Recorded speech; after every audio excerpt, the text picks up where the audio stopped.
الشيطان الرجيم بسم الله الرحمن الرحيم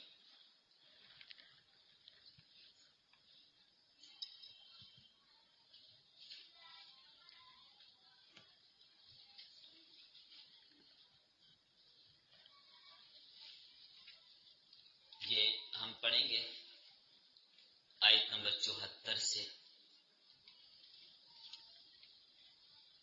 وَلُوطًا اور حضرت لوط علیہ السلام آتیناہ حکما دیا ہم نے ان کو حکم وعلما اور علم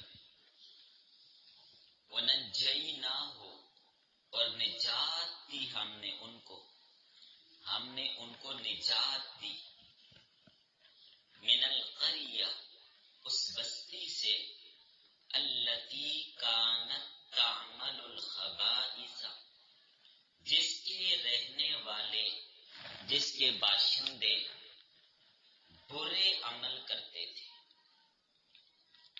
انہم بے شک وہ کانو قوما وہ ایسی قوم تھی سوءن بری بے شک وہ بری قوم تھی فاسقین نافرمان قوم تھی وَأَدْخَلْنَاهُ اور داخل کیا ہم نے لوط علیہ السلام کو فی رحمتنا اپنی رحمت میں انہو من الصالحین بے شک وہ نیکوں میں سے تھے وَنُوحًا اور نوح علیہ السلام کو اذ نادا جس وقت اس نے پکارا من قبل اس سے پہلے فاستجبنا له بس ہم نے قبول کیا اس کی دعا کو ہم نے قبول کیا نوح علیہ السلام کی دعا کو فنجیناہ بس ہم نے نجات دی ان کو وَأَهْلَهُ اور ان کے گھر والوں کو ہم نے نوح علیہ السلام کو بھی نجات دی اور ان کے گھر والوں کو بھی من الکرب العظیم بڑی پریشانی سے وَنَصَرْنَاهُ اور ہم نے مدد کی ان کی من القوم الذین اس قوم کے مقابلے میں کذبوا بآیاتنا جنہوں نے جھٹلایا ہماری آیتوں کو اس قوم کے مقابلے میں ہم نے ان کی مدد کی جس قوم نے ہماری آیتوں کو جھٹلایا انہم کانوا بے شک وہ تھے قوم سوء بری قوم فاغرقناہم اجمعین بس ہم نے ان سب کو غرق کر دیا وداؤد وسلیمان اور داؤد علیہ السلام اور سلیمان علیہ السلام کا تذکرہ کیجئے ان دو حضرات کا تذکرہ کیجئے اور داؤد علیہ السلام کا تذکرہ کیجئے اور سلیمان علیہ السلام کا تذکرہ کیجئے اذ یحکمان جس وقت انہوں نے فیصلہ کیا فی الحرث کھیتی کے بارے میں اذ نفشت فیہ جس وقت رات کو جا پڑی اس میں غنم بکریاں القوم ایک قوم کی وَكُنَّا لِحُکْمِهِمْ شَاہِدِينَ اور تھے ہم ان کے فیصلے کے گواہ جب یہ فیصلہ کر رہے تھے تو ہم دیکھ رہے تھے ہم گواہ تھے کیا فیصلہ کریں گے ہم دیکھ رہے تھے فَفَهَّمْنَاهَا سُلَيْمَانَ بس ہم نے سمجھا دیا وہ معاملہ سلیمان علیہ السلام کو وَكُلًّا آتَيْنَا حُکْمًا اور ہر ایک کو ہم نے حکم دیا یعنی ہر ایک کو ہم نے فیصلہ کرنے کی صلاحیت دی علم دیا اور علم دیا وسخرنا اور ہم نے مسخر کیا مع داؤد علیہ السلام کے ساتھ الجبال پہاڑوں یسبحنا وہ تسبیح پڑھتے تھے والطیر اور پرندے وکنا فاعلین اور ہم یہ کرنے والے ہیں ہمارے لیے کوئی مشکل نہیں ہے ہم یہ کر سکتے ہیں وعلمناہ اور ہم نے تعلیم دی ان کو صنعت بنانے کی لبوسن زیرہ لکم تمہارے لیے، لتحسنکم تاکہ وہ بچائے تمہیں، من بأسکم تمہاری لڑائی میں، جنگ میں تمہیں کام دے۔ فہل انتم شاکرون پس کیا تم شکر ادا کرتے ہو؟ وَلِسُلَيْمَانَ الرِّيحَ اور سلیمان علیہ السلام کے لیے ہم نے مسخر کیا ہوا کو، عاصفتاً بڑی تیز چلتی تھی، تجری بامرہ چلتی تھی ان کے حکم سے، الی الارض اس زمین کی طرف، التی بارکنا فیہا جس میں ہم نے برکتیں رکھی ہیں، وَكُنَّا بِكُلِّ شَيْءٍ عَالِمِينَ اور ہم ہر چیز کو جاننے والے۔ وَمِنَ الشَّيَاطِينِ اور جنات میں سے ہم نے تابع کیے، من وہ یغوسون لہو جو غوطہ لگاتے تھے ان کے لیے، جو سلیمان علیہ السلام کے لیے غوطہ لگاتے تھے، وَيَعْمَلُونَ عَمَلًا اور عمل کرتے تھے، عمل کرنا، دون ذالک اس کے علاوہ، وَكُنَّا لَهُمْ حَافِظِينَ اور ہم تھے ان کے نگران، ہم ان کے نگران تھے۔ تو یہ شیاطین جنات اور سلیمان علیہ السلام کے کہنے سے سمندروں کے اندر غوطے لگا کے وہاں اندر سے ہیرے اور جواہرات نکال کے لاتے تھے، جن کو بیت المقدس کی تعمیر میں استعمال کیا گیا تھا۔ بس لکھیے یہاں پر بھی اس زمین کی طرف، الی الارض التی بارکنا فیہا، فلسطین مراد ہے، شام مراد ہے۔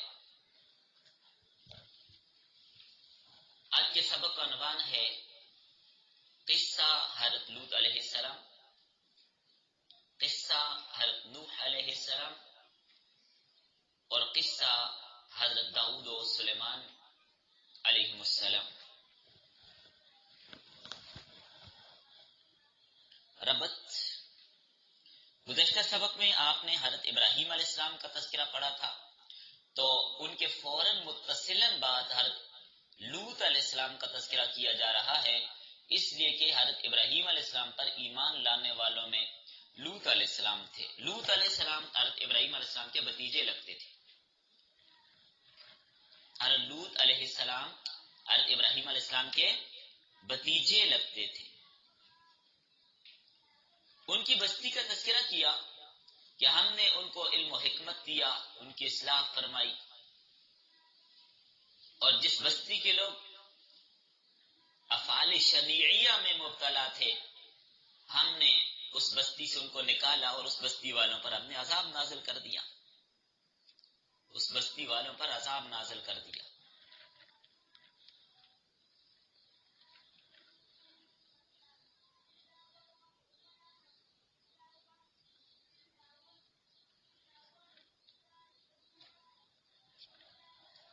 لوط علیہ السلام جب ابراہیم علیہ السلام کے ساتھ ہجرت کر رہے تھے تو اسی دوران راستے میں لوط علیہ السلام کو ایک مقام پر ٹھہرنے کا حکم آ گیا۔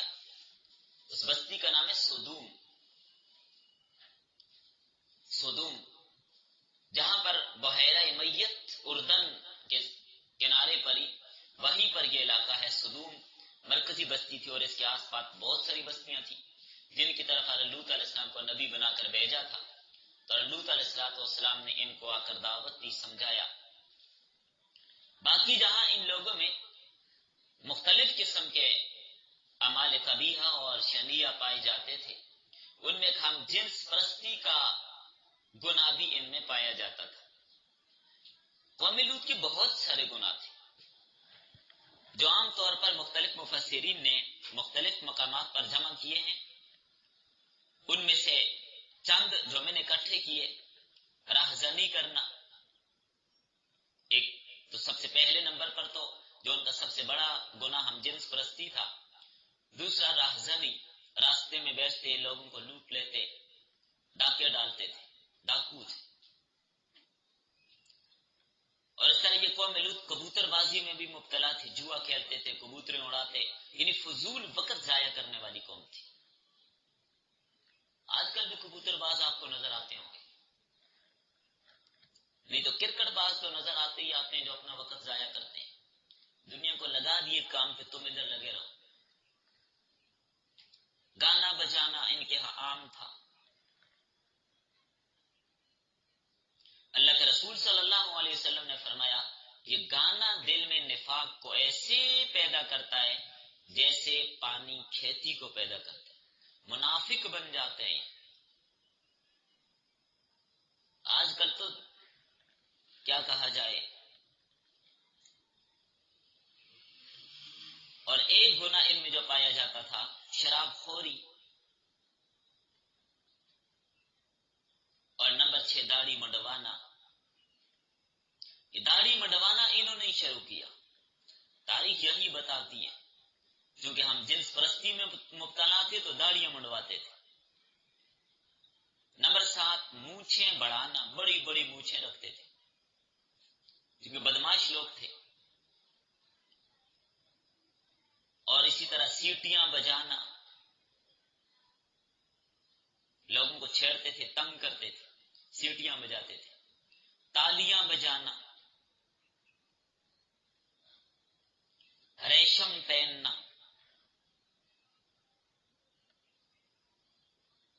کوئی گزرے تو اس کو پتھر مارنا، کوئی نواقف بندہ، کوئی اس علاقے کا نہیں، کوئی مسافر، کوئی مہمان گزرتا تھا اسے پتھراؤ کرتے تھے۔ تھوکنا، آپ نے تھوکنا تو بیماری نہیں، ہر کوئی تھوکتا ہے، گناہ نہیں، لوگوں پر تھوکتے تھے۔ اتنے بدبخت لوگ تھے، کوئی جانتا تھا ان پر تھوکتے تھے۔ ناخن رنگنا، یہ بھی انہوں نے شروع کیا، ناخنوں کو رنگ کرنا۔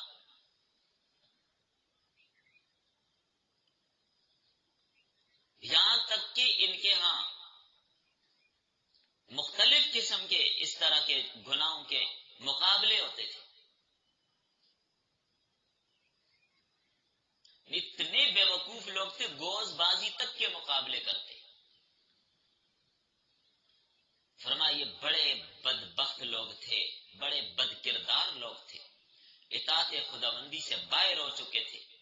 اور لوط علیہ السلام کو ہم نے اس بستی سے نکالا اور پیچھے قوم پر عذاب آ گیا، اور لوط نے بڑا سمجھایا، فرشتے آئے، ان پر بھی یہ لوگ حملہ آور ہوئے اپنی حوث کی خاطر، تو لوط بڑے پریشان ہوئے۔ یہ تذکرہ آپ پہلے تفصیلاً پڑھ چکے۔ اور لوط علیہ السلام بڑے پریشان ہوئے، تو بالآخر فرشتوں نے کہا کہ آپ کو پریشان ہونے کی ضرورت نہیں، ہم فرشتے ہیں، ہم تک یہ نہیں پہنچ سکتے۔ 4 طرح کے عذاب آئے ان پہ، سب سے زیادہ عذاب اس قوم پہ آیا، 4 طرح کے عذاب ان پہ نازل ہوئے۔ نمبر 1 فتمسنا اعینہم، آنکھیں مٹ گئی، اندھے کر دیے، اندھے ہو گئے۔ نمبر 2 پتھر برسائے گئے۔ نمبر 3 ڈراؤنی آواز ایک چیخ آئی جس سے ان کے کلیجے پھٹ گئے۔ اور نمبر 4 جعلنا عالیہا سافلہا، اوپر کیسا نیچے والا کر دیا۔ ارے جبرائیل علیہ السلام نے ان کی بستیوں کو اٹھایا اور اوپر جا کے الٹا کر نیچے پھینک دیا۔ بس اب وہ جتنا علاقہ ہے جس کو بحیرہ مردار یا بحیرہ میت کہا جاتا ہے، یہاں پر اب دیکھیں نا، کہیں پر تھوڑا سا پانی بھی اگر ٹھہر جائے تو اس کے اندر کتنے قسم کے جانور پیدا ہو جاتے ہیں۔ لیکن اس پانی کے بارے میں جو حضرات دیکھ کر آئے وہ کہتے ہیں اس پانی کے اندر کوئی کیڑا مکوڑا کوئی چیز زندہ ہی نہیں رہتی، عارضی طور پہ ہوتی ہے لیکن پھر وہ چیز مر جاتی ہے وہاں سے۔ عذاب والی جگہ ہے۔ نبی صلی اللہ علیہ وسلم تبوک کے لیے جا رہے تھے تو یہ قوم سمود وغیرہ کی بستیاں راستے میں آتی ہیں، وہاں سے بڑے جلدی کے ساتھ گزرنے کا حکم دیا، اپنے چہروں کو ڈھانپ کے لپیٹ کے وہاں سے گزر جائیے، فوراً وہاں سے نکل جائیے، وہاں پر رکنا نہیں ہے۔ تو عذاب والی جگہ ہے یہ، مینا کے قریب جہاں پر وہ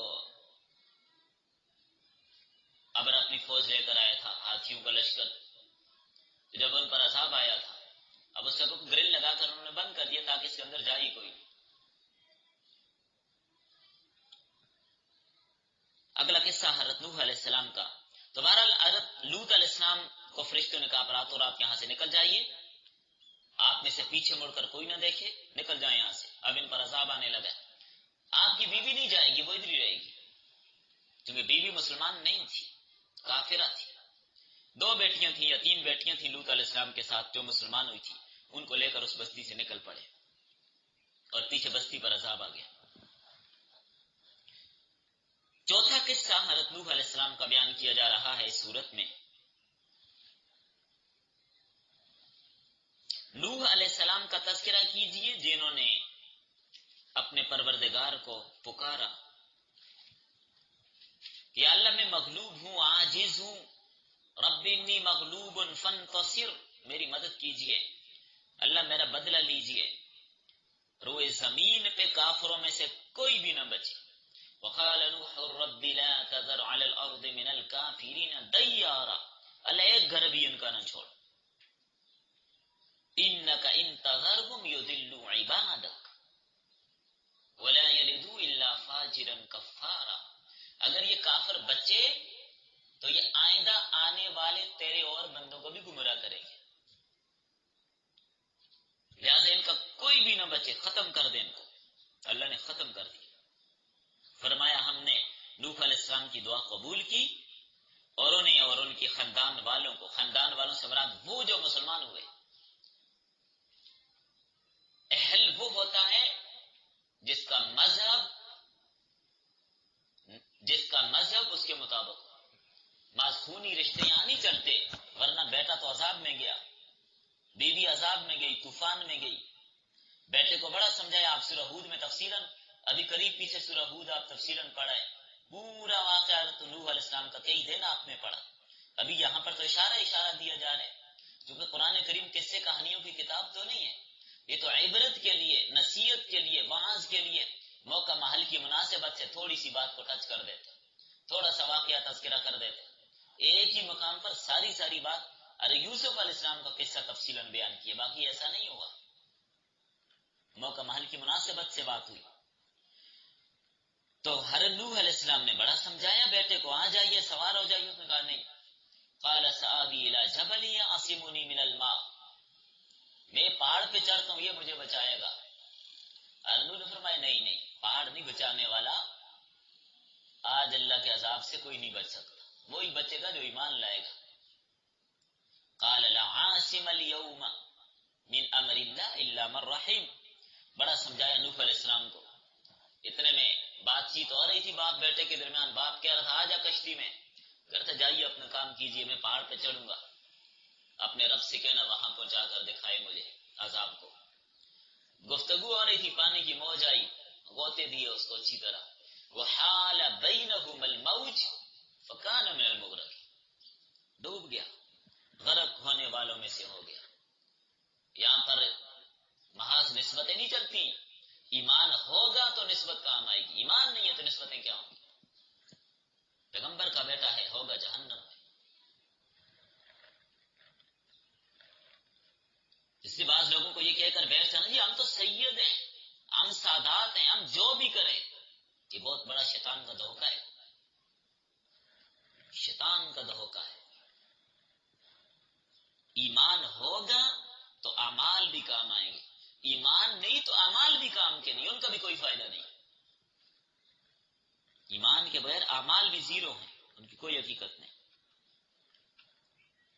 تو نوح علیہ السلام کشتی بنانے کا حکم دیا، کشتی بنائی، ایمان والوں کو اس میں سوار کیا. 6 مہینے تک کشتی میں رہے، نیچے پانی، سیلاب ہی سیلاب، سب کو غرق کر دیا. جو ایمان والے نہیں تھے سب کا صفایا کر دیا. اللہ تو کسی کا محتاج نہیں ہے. فرمایا ہم نے نوح علیہ السلام کو اس بڑی مصیبت سے نجات دی، اور انہیں نجات دی جو ساتھ ایمان لائے. 80 82 83 یا 90 تک بس لوگ تھے، 100 بھی پورے نہیں تھے، حالانکہ 950 سال تبلیغ کی.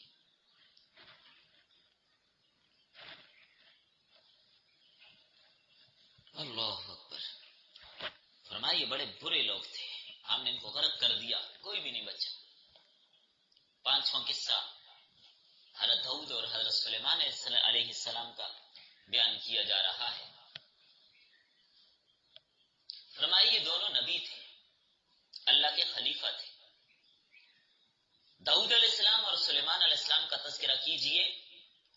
جب وہ دونوں ایک کھیتی کے مقدمہ میں فیصلہ کر رہے تھے، تو داؤد علیہ السلام اور سلیمان علیہ السلام دونوں کیا تھے؟ نبی اور اللہ کے خلیفہ تھے، اور انہوں نے خلافت کا حق ادا کیا، جیسے ابو بکر، عمر، عثمان و علی رسول اللہ کے خلیفہ تھے۔ تو یہ اللہ کے نائب ہیں، اللہ کے خلیفہ ہیں، روئے زمین پر فیصلے کر رہے ہیں۔ ارے داؤد علیہ السلام اور سلیمان علیہ السلام، داؤد علیہ السلام والد ہیں، سلیمان علیہ السلام ان کے بیٹے ہیں۔ یہ بھی بنی اسرائیل کے نبی ہیں۔ یہ جو صخرہ ہے بیت المقدس میں، مسجد اقصی میں، یہ پوری حدود ہی مسجد اقصی ہے، جتنی بھی حدود ہے وہ پہلے جمعے میں نے تفصیلاً عرض کیا تھا، آپ لوگوں نے شاید سنا ہوگا۔ تو اس میں یہودیوں کا یہ کہنا ہے، اور ان کی پرانی کتابوں میں یہ باتیں موجود ہیں، کہ اسی جگہ پر سلیمان علیہ السلام کا تخت ہوا کرتا تھا، اور یہیں پر بیٹھ کر فیصلے صادر فرمایا کرتے تھے۔ تو بہرحال یہ تو ایک لمبا موضوع ہے، ان چیزوں کی ایک ایک کر کے ڈیٹیل بتائی جائے، جب اس بات کو پورا کریں جس کا تذکرہ قرآن کریم نے یہاں پر کی، اس کی طرف آئیے۔ دونوں کے پاس ایک کھیتی کا مقدمہ آیا۔ مقدمہ کیا تھا؟ انہوں نے فیصلہ کرنا تھا۔ ایک بندے کی بکریاں رات کو دوسرے کے کھیت میں، باغ میں جا پڑی، اور اس کے باغ میں جتنی اس کی فصل تھی سب کھا گئی، چر گئی، کچھ بھی نہ چھوڑا۔ اب دیکھیں بکریاں پورا ریوڑ اور کسی کھیت میں پڑ جائیں، کیا چھوڑیں گے پیچھے؟ ان کو چر جانا تو صفائی سے چرتی جاتی ہیں، جوڑ کے لائن میں لگتی ہیں اور چرتی جاتی ہیں، ایسا ہی ہوتا ہے نا۔ تو بکریاں کھیتی چر گئیں۔ فرمایا اس فیصلہ کے وقت ہم دیکھ رہے تھے، موجود تھے، اس لیے کہ اللہ تو ہر جگہ ناظر ہے، دیکھ رہا ہے، موجود ہے۔ ایک شخص کی بکریوں نے دوسرے کا کھیت کھا لیا۔ فریقین اپنا مقدمہ لے کر حضرت داؤد علیہ السلام کے پاس پہنچے۔ کھیت والے نے بتایا کہ جی اس کی بکریاں ہیں، رات کو اس کی بکریاں آئی ہیں اور وہ میرا کھیت چر گئی ہیں، کچھ بھی باقی نہیں چھوڑا۔ حضرت داؤد علیہ السلام نے حساب لگایا کہ بھائی کھیت پہ آپ کا خرچہ کتنا ہوا اور بیج پہ کتنا لگا، محنت کتنی، پورا حساب لگایا۔ جب حساب لگایا قیمت بنی، اب بکریوں کی قیمت لگائی، بکریاں کتنے کی ہیں؟ بکریاں بھی اتنے کی، کھیتی بھی اتنے کی۔ جتنے کی کھیتی بکریاں چر گئیں، جب حساب لگایا تو ساری بکریوں کی قیمت وہی بنی۔ فرض کرتے ہیں آج کل کے زمانے میں ہم سے 5 لاکھ کی کھیتی تھی تو 5 لاکھ کی بکریاں بھی تھی۔ اب حضرت داؤد علیہ السلام نے فیصلہ کیا دیا، بکریوں والے سے کہا اپنی ساری بکریاں کھیتی کی قیمت میں اس کو دے دے۔ ہو گیا فیصلہ، اپنی ساری بکریاں کھیتی کی قیمت میں اس کو دے دے۔ اچھا مزے کی بات یہ کہ حضرت داؤد علیہ السلام کے زمانے میں یہی اصول ہوتا تھا، حضرت یعقوب علیہ السلام کی شریعت میں بھی ایسے ہی تھا کہ جو بندہ کسی کی چوری کرتا تھا نا، اس کے عوض میں اسی کو غلام بنایا جاتا تھا۔ سورہ یوسف پڑھی ہے نا آپ لوگوں نے، یہ تفسیراً یہ واقعہ گزرا کہ نہیں، کہ جب حضرت یوسف علیہ السلام نے اپنے بھائی کا پیالہ چھپایا تھا، تو اب یہاں کا قانون مصر کا قانون اور تھا، یوسف علیہ السلام نے وہاں کے اصول کے مطابق چور کی سزا متعین نہیں کی، بلکہ وہاں کا قانون کہ آپ کا کیا قانون ہے۔ وہ جو آنے والے یعقوب علیہ السلام کے بیٹے، ان سے پوچھا، ان کا جس کے سامان سے نکلے وہی اس کا بدل ہے، یعنی اسے رکھ لینا، ان کی شریعت میں یہی تھا۔ جو کسی کی چیز چوری کرے چھپائے، اس کو غلام بنا کے رکھ لیا جاتا تھا۔ تو حضرت یوسف علیہ السلام نے خود تو پیالہ رکھا نہیں تھا، جھوٹ انہوں نے تھوڑا ہی بولا، تو بہرحال ایک حیلہ، ایک تدبیر کی گئی تھی اپنے بھائی کو روکنے کی، تو وہ ان کی شریعت کے مطابق فیصلہ کر کے بنیامین کو روکا گیا تھا۔ تو داؤد علیہ السلام کی شریعت میں بھی ایسے ہی تھا کہ جو آدمی کسی کی کوئی چیز چرائے چھپائے، وہ اب اس کا غلام بن کر اس کے پاس رہے گا یہاں تک کہ اس چیز کی قیمت پوری ہو جائے۔ بات سمجھ آ گئی؟ اب پھر دیکھیے، تو یہاں پر کھایا فصل کو بکریوں نے تھا، اب بکریاں اس نے رکھنی تھی، بکریاں مالک کو ملنی تھی، یہی اس کی سزا تھی، بدلہ تھا۔ اب حساب لگایا تو بکریاں بھی اتنے کی، فیصلہ ہو گیا، چلیے دے دیجیے انہیں، چلے گئے۔ حضرت سلیمان علیہ السلام کو پتہ چلا، حضرت سلیمان علیہ السلام فرمانے لگے اگر میں فیصلہ کرتا تو یوں کرتا، کیا بکریاں کھیت والے کو دے دی جائیں کے دودھ سے اور ان کے آنے والی نسل سے فائدہ اٹھائے، اور بکریوں کے مالک کو کھیت دے دیا جائے کہ اس کھیت کی دیکھ بھال کرے، اس میں پانی لگائے، گوڈی کرے، جو اس کی ضروریات ہوتی ہیں۔ آئندہ سال کھیت جب اسی حالت میں آ جائے جس حالت میں بکریوں نے کھایا تھا، تو کھیت والے کو کھیت واپس، بکریوں والے کو بکریاں واپس۔ اور سلیمان علیہ السلام کا فیصلہ بڑا زبردست تھا، نقصان نہیں ہو رہا تھا کسی کا، ورنہ تو بکریوں والے بیچارے کی ساری بکریاں گئیں، اور حضرت سلیمان علیہ السلام کے فیصلے کے مطابق نقصان نہیں ہو رہا تھا۔ بس یہ تھا کہ اب وہ عپاشی کرے، محنت کرے باغ میں، اور کھیت والا بکریاں لے لے، ان کا دودھ استعمال کرے، کھائے پیے، اور جب سال پورا ہو جائے یہ بکریاں دے دے، کھیت بڑا ہو کر اتنا ہی ہو جائے گا، یہ کھیت لے لے۔ اب کسی کا نقصان اس میں نہیں تھا۔ حضرت سلیمان علیہ السلام کے بارے میں داؤد علیہ السلام کو پتہ چلا کہ میرے بیٹے نے یہ فیصلہ کیا ہے، تو حضرت داؤد علیہ السلام بڑے خوش ہوئے کہ میرے بیٹے نے جو فیصلہ کیا یہ زبردست ہے، یہ صحیح فیصلہ ہے، اس میں کسی کا نقصان نہیں ہے۔ بہت پسند آیا حضرت داؤد علیہ السلام کو، اور اپنے فیصلے کو چھوڑ کر حضرت سلیمان علیہ السلام کے فیصلے کی طرف رجوع کیے۔ یہ اصول محدثین میں بھی چلتا ہے، فقہاء میں بھی چلتا ہے کہ ایک مسئلے پر ایک فتویٰ دیتے ہیں، بعد میں دیکھتے ہیں کہ اس کی بنسبت وہ ٹھیک ہے، اس کو چھوڑ کر اس کی طرف رجوع کر دیا جاتا ہے۔ اب فیصلے دونوں کے ٹھیک تھے، حضرت سلیمان کا فیصلہ بھی ٹھیک، حضرت داؤد علیہ السلام کا فیصلہ بھی ٹھیک، غلط کسی کا نہیں تھا، لیکن یہ والا افضل، بہتر زیادہ تھا، اس لیے کہ نقصان کسی کا نہیں ہو رہا تھا، اس لیے بہتر یہ زیادہ تھا، اس لیے اس کی طرف رجوع کیا۔ اب دیکھیں نا، داؤد علیہ السلام کے فیصلہ میں یہ تھا کہ بکریوں کی وجہ سے کھیت والے کی ملک زائل ہوئی ہے، لہذا بکریوں والے کی ملک زائل کر کے بکریوں اس کو دے دی جائے، اور سلیمان علیہ السلام نے کسی کی ملک کو زائل نہیں کیا، کسی کی ملک کو زائل نہیں کیا تاکہ کسی کا نقصان نہ ہو۔ حضرت داؤد علیہ السلام نے جو فیصلہ کیا اس کو کہتے ہیں قیاس جلی، یہ قیاس جلی تھا، ظاہری طور پر بالکل درست قیاس کر کے انہوں نے فیصلہ کیا تھا۔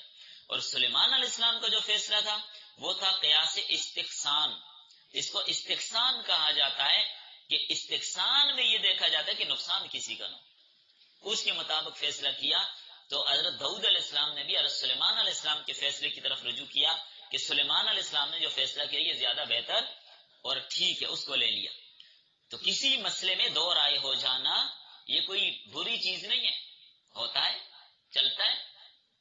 اب یہ کہنا کہ فلاں استاد کا مسئلہ اس کا شاگرد نہیں مانتا، شاگرد استاد کا مسئلہ نہیں مانتا، استاد بھائی اس کے پاس اپنی دلیل، اس کے پاس اپنی دلیل، کسی کو اعتراض کی کیا ضرورت ہے، ورنہ کرو دو نبیوں پہ اعتراض۔ وہ جو دو عورتیں آئی تھی، ایک نے کہا بچہ میرا، ایک نے کہا میرا، حضرت داؤد علیہ السلام نے فیصلہ کیا بڑی کا ہے، اس کو دے دیجیے۔ جب حضرت سلیمان علیہ السلام کو پتہ چلا، انہوں نے کہا میں فیصلہ کرتا ہوں، لاؤ۔ وہ ایسا ہوا تھا کہ ایک کا بچہ گم ہو گیا تھا، ایک بچہ تھا، ایک بچے پہ لڑ رہی تھی، ایک کہتی تھی میرا، ایک کہتی تھی میرا، ایک چاہتی تھی مجھے مل جائے، دوسری چاہتی تھی مجھے مل جائے۔ حضرت سلیمان علیہ السلام نے کہا ادھر آؤ میں فیصلہ کرتا ہوں، بچہ رکھا، کہا چھری لاؤ، تو ان میں چھوٹی کہنے لگی چھری کو کیا کریں گے؟ حضرت سلیمان نے کہا دو ٹکڑے کر کے آدھے ایک کو دے دوں گا تو دوسری کو دے دوں گا۔ چھوٹی چیخ پڑی، اس نے کہا نہیں نہیں نہیں نہیں، اس کو کاٹنا نہیں ہے، بڑی کوئی دے دیں، میں نہیں لیتی لیکن کاٹنا نہیں ہے۔ حضرت سلیمان علیہ السلام نے کہا ہے ہی چھوٹی کا، دو اس کو، حالانکہ دو نبی ہیں، تو کیا آپ معاذ اللہ آپ کیا کہیں گے کہ حضرت داؤد اور سلیمان علیہ السلام غلط کرتے تھے، ایک کا فیصلہ اور ایک اور فتویٰ دیتا اور دوسرا اور دیتا؟ تو یہ باتیں لے کر جو بعض حضرات محدثین اور فقہاء پر اعتراض کرتے ہیں کہ ایک نے یہ مسئلہ بتایا اور دوسرے نے یہ بتایا، اس کے پاس بھی دلیل ہے، اس کے پاس بھی دلیل ہے، دلیل کے ساتھ فیصلہ کیا، جس میں کسی کو اس پر اعتراض کا حق نہیں ہوتا۔ اور مزید کی بات، سلیمان علیہ السلام کی عمر بھی اس وقت 10 یا 11 سال تھی، بڑی عمر نہیں تھی، ابھی 10-11 سال تھے، کم سن تھے، جب اللہ کی طرف سے یہ بشارت تھی کہ داؤد آپ کے بعد آپ کا جانشین سلیمان بنے گا، دیکھ لیجیے کتنا سمجھدار ہے اور کتنے اچھے فیصلے کرتے ہیں، بہترین فیصلے کرنے والا آپ کا جانشین ہم نے آپ کو زندگی میں دے دیا۔ تو سلیمان علیہ السلام نبی بھی تھے، بادشاہ بھی تھے، داؤد علیہ السلام نبی بھی تھے، بادشاہ بھی تھے۔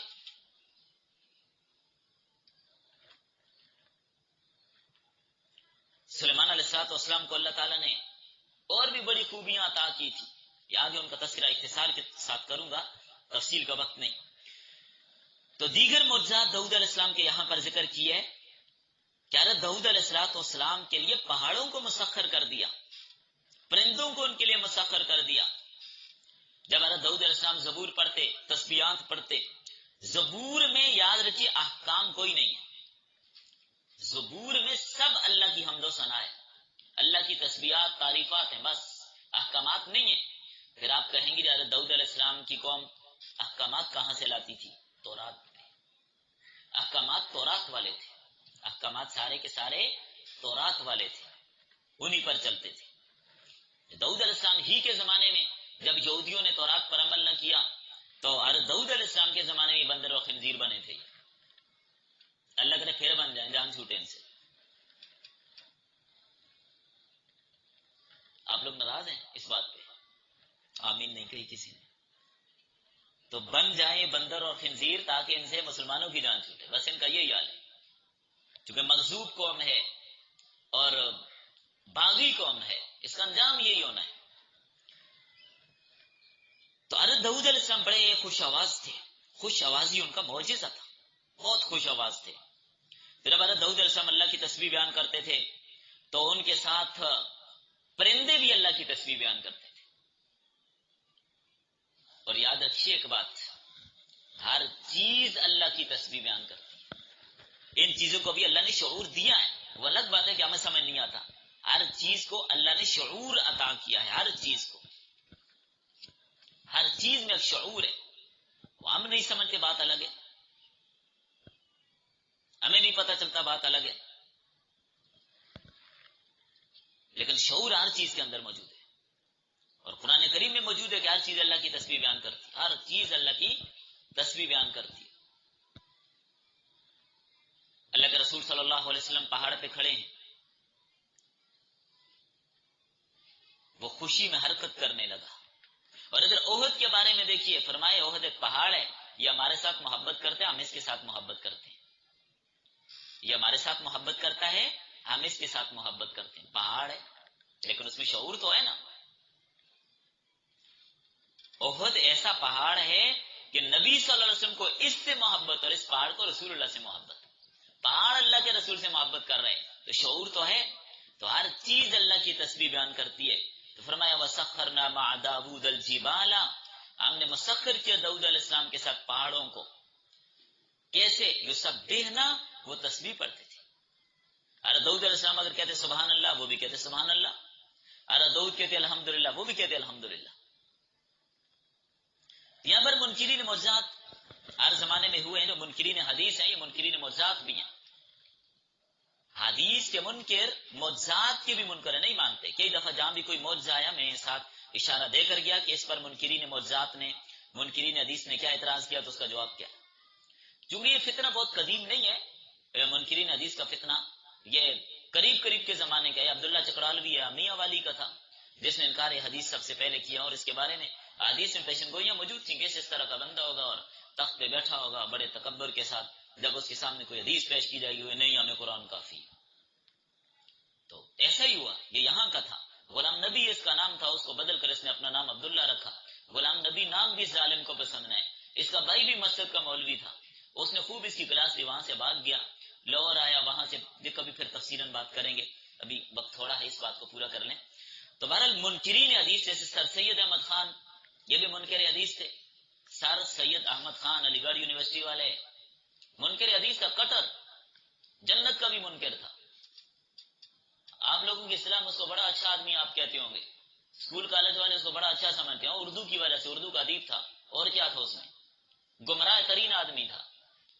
نہ وہ جنت کو مانتے ہیں، نہ وہ جہنم کو مانتے ہیں، نہ وہ فرشتوں کو مانتے ہیں، نہ وہ حوروں کو مانتے ہیں، نہ وہ معجزات کو مانتے ہیں، کسی چیز کو مانتا ہی نہیں ہے.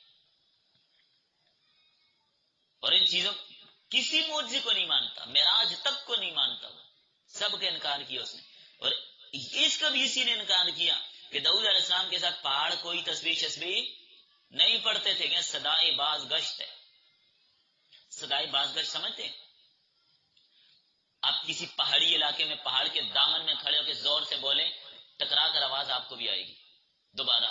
ہوتا ہے نا ایسے؟ یا نیا مکان بنایا ہو، نیا گھر ہو، اندر سامان شمان کچھ نہ خالی ہو، آپ وہاں اندر بیٹھ کے نہ بولیں تو آواز آپ کو بھی آگے سے ٹکرا کر واپس آئے گی. ہوتا ہے نا ایسے؟ تو بعض کا بچوں کی باتیں ہوتی ہیں. ہمارے ہاں ایک سکول بنا، بالکل انہوں نے ذرا بستی سے ہٹ کر کھلی جگہ پر بڑا سکول بنایا، تو بڑے بڑے اس کے حال، وہ خالی ہوتا تھا، ویسے ہم جاتے تھے بچے اس میں، تو بچے اس میں جا کے کھیلتے تھے، تو اس میں جب آواز کرنا تو آواز میں ٹکرا کر ساری آواز آئیں، بچے ایک دوسرے کو جنات بول رہے ہیں بھاگو یہاں سے، یہ آگے سے ہماری آواز کو نقل اتارتے ہیں، ہم بولتے ہیں یہ بھی نقل اتارتے ہیں، تو نہیں پتا تو پھر ایسے ہوتا ہے، تو یہ اس کو صدائے باز گشت کہتے ہیں۔ تو منکرین معجزات کہتے ہیں کہ یہ صدائے باز گشت تھی، کہ حضرت داؤد پڑھتے تھے تو پہاڑوں کے ساتھ آواز ٹکرا کر آتی تھی، معجزہ شوجہ کوئی بھی۔ میں نے کہا پھر سنیے، پھر قرآن کریم میں اس کو داؤد علیہ السلام کی صفت کے طور پر ذکر کرنے کا کیا فائدہ ہوا؟ یہ تو میں بولوں تب بھی آئے گی، آپ بولیں تب بھی آئے گی، کوئی کافر بولے تب بھی آئے گی۔ صدائے باز گشت تو ہر ایک سے آتی ہے، وہ معجزہ کیسے ہو گیا؟ چلیں پرندوں سے بھی صدائے باز گشت آتی ہے، پرندے پڑھ رہے ہیں، درخت پڑھ رہے ہیں، وہ بھی صدائے باز گشت ہے۔ تو بہرحال لوگ عجیب عجیب اعتراضات اٹھاتے ہیں۔ مختصر آگے چلیے، بات کو پورا کیجیے۔ اور اس طرح داؤد علیہ السلام کا دوسرا معجزہ یہ ذکر کیا، جنگی لباس بناتے تھے، زیرہ بناتے تھے۔ حضرت داؤد علیہ السلام سے پہلے بھی زیرہ بنتی تھی، لیکن وہ تختیوں کی صورت میں بنتی تھی، تختیوں کی صورت میں، لوہے کی تختیوں کی صورت میں ہوتی تھی، کڑیوں کے ساتھ کڑی جوڑ کر زیرہ بنانے کا جو حلقہ اور کڑیوں کو ملا کر زیرہ بنانے کا طریقہ ایجاد کرنے والے داؤد علیہ السلام۔ آپ لوگوں نے زیرہ دیکھی ہوگی، دیکھی ہو کسی نے؟ جو زمانے قدیم میں جنگی لباس ہوتا ہے پورے جسم پر پہن لیتے ہیں، تو لاہور میوزیم کے اندر موجود ہیں کئی قسم کی زیریں، وہ آپ ضرور دیکھیں، یہ دیکھنے کی چیزیں۔ تو کڑیوں کے ساتھ جیسے پہلے خواتین یہ بنیان بناتی تھی نا، سویٹر وغیرہ، تو اس طرح کڑیاں بنائی ہوتی ہیں، ایک دوسرے میں کڑی ڈال کے اس کو پورا لباس بنائے ہوتے ہیں، بازو بھی اور پورا لباس۔ تو یہ کڑیوں کے ساتھ زیرہ ایجاد داؤد علیہ السلام نے کی۔ اب تلوار مارے تو آگے لوہا ہے، تیر آئے تو آگے لوہا ہے، جنگی لباس ہے جو جنگوں میں پہنا جاتا تھا۔ حضرت داؤد علیہ السلام کے لیے اللہ نے لوہے کو نرم کر دیا تھا، جس طرح چاہیں اس کو موڑیں، یہ ان کا معجزہ تھا، ورنہ لوہا گرم کے بغیر تو نہیں موڑتا، جیسے چاہیں اس کو موڑتے تھے۔ پھر آگے سلیمان علیہ السلام کا تذکرہ کیا کہ ان کے لیے ہم نے ہوا کو مسخر کیا، ہوا ان کے تابع تھی، جیسے حکم دیتے تھے ویسے چلتی تھی، تیزی کو حکم نے تیز چلتی تھی، آہستہ کو حکم نے آہستہ چلتی تھی۔ یمن سے شام اور شام سے یمن حضرت سلیمان علیہ السلام اور ان کے ساتھیوں کو لے کر جاتی تھی۔ برکت والی زمین سے یہ شام اور ارض فلسطین مراد ہے۔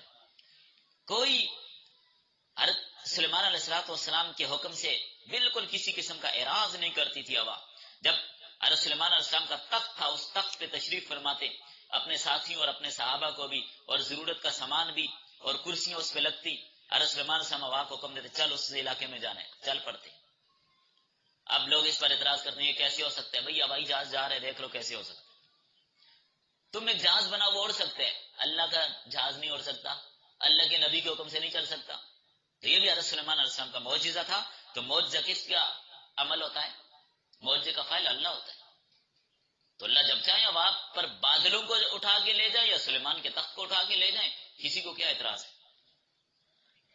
دوسرا معجزہ حضرت سلیمان علیہ السلام کا یہ کہ جنات کو ان کے لیے مسخر کیا تھا، دریا میں غوطہ زن ہوتے اور اس کی تہ سے جواہرات نکال کر لاتے تھے اور بیت المقدس کی عمارت بنانے میں لگے رہے۔ جنوں کی مختلف ڈیوٹیاں لگائیں، کوئی پتھر کاٹتے، کوئی دریاؤں اور سمندروں سے چیزیں نکال کر لاتے اور بیت المقدس تعمیر کی گئی۔ کئی سارے ہیرے جواہرات وہاں سے بخت نصر لے کر نکال کر لے گیا تھا۔ تو بہرحال کسی کی مجال نہیں تھی کہ وہ سلیمان علیہ السلام کے حکم سے باہر ہو، بلا تنخواہ کام کرتے تھے۔ تعمیر اس کی داؤد علیہ السلام کے زمانے میں شروع ہوئی، مکمل نہیں ہوئی، پھر سلیمان علیہ السلام نے کی، پھر ان کی بھی وفات کا وقت آ گیا تو انہوں نے دعا کی کہ ابھی کچھ تزئین اور آرائش کے کام باقی تھے۔ تو سلیمان علیہ السلام اپنے عصا پہ کھڑے تھے، آگے آئے گے اس کا تذکرہ انشاءاللہ سورۃ النمل وغیرہ میں اس کو پڑھیں گے تو اس کا تذکرہ انشاءاللہ آ رہا ہے۔ تو عصا پر کھڑے ہوئے تو جنات یہ سمجھتے رہے کہ یہ دیکھ رہے ہیں، نگرانی کر رہے ہیں، لیکن حضرت سلیمان علیہ السلام فوت ہو گئے تھے۔ آج کل بعض پاگل لوگ کہتے ہیں جنات کو غیب کی خبریں معلوم ہوتی، سمجھ آ رہی ہے بات؟ تو ایسی کوئی بات نہیں ہے، جنات کو کوئی غیب شیب کی خبریں معلوم نہیں ہوتی۔ تو حضرت سلیمان علیہ السلام کا تخت لکڑی کا تھا، ارد گرد ضروری اشیاء رکھتے، دوسرے اصحاب بھی بیٹھتے، ہوا اس کو لے جاتی، اوپر سے پرندے بھی سایہ کرتے۔ اس تخت کے اوپر چھت نہیں تھی، پرندے اوپر سے سایہ کر رہے تھے. آپ دیکھیں کیا سما ہوگا, نیچے تخت اڑ رہا ہے, اس پر اللہ کے نبی اور ان کے ساتھی بیٹھے ہیں, اوپر پرندے اپنے پر پھیلائے سارے ساتھ جا رہے ہیں. تو یہ ان کا معجزہ تھا. تو یہ ان انبیاء کا تذکرہ آج کے سبق میں حضرت لوط علیہ السلام, حضرت نوح علیہ السلام, حضرت داؤد علیہ السلام اور حضرت سلیمان علیہ السلام, ان 4 نبیوں کے واقعات آج کے سبق میں آپ کے سامنے آ گئے. چلیں